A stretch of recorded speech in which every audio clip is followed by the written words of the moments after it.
اسلام میں چھپکلی کو مارنے کے بارے میں مختلف احادیث ملتی ہیں۔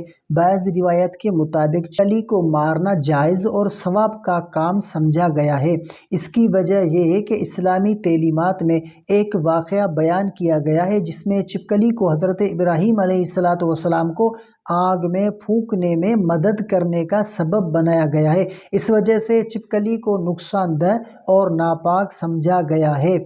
چھپکلی مارنے کی احادیث حضرت ام المومنین حضرت عائشہ رضی اللہ تعالی عنہا سے روایت ہے کہ نبی کریم صلی اللہ علیہ وآلہ وسلم نے فرمایا کہ جو شخص پہلی ضرب میں چھپکلی کو مارے گا اسے 100 نیکیاں ملیں گی، اور اگر دوسری ضرب میں مارے گا تو اس کو اس سے کچھ کم ملیں گی۔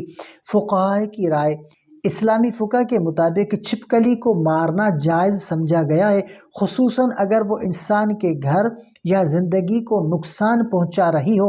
اسلامی قانون میں ان جانوروں کو قتل کرنے کی اجازت ہے جو انسانی زندگی یا صحت کے لیے نقصان دہ ہیں، جیسے کہ بچھو، سانپ وغیرہ۔ چھپکلی کو بھی بعض مفسرین نقصان دہ جانوروں میں سے شامل کرتے ہیں، اس لیے اسے مارنے کی اجازت دی گئی ہے۔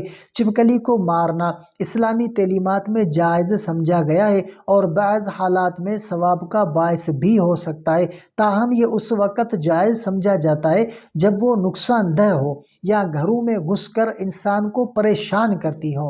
اسلامی تعلیمات میں کسی بھی مخلوق کے ساتھ نرمی برتنے کی تاکید کی گئی ہے، لہٰذا اگر چھپکلی نقصان دہ نہیں ہے تو اسے مار دینے کی ضرورت نہیں ہے۔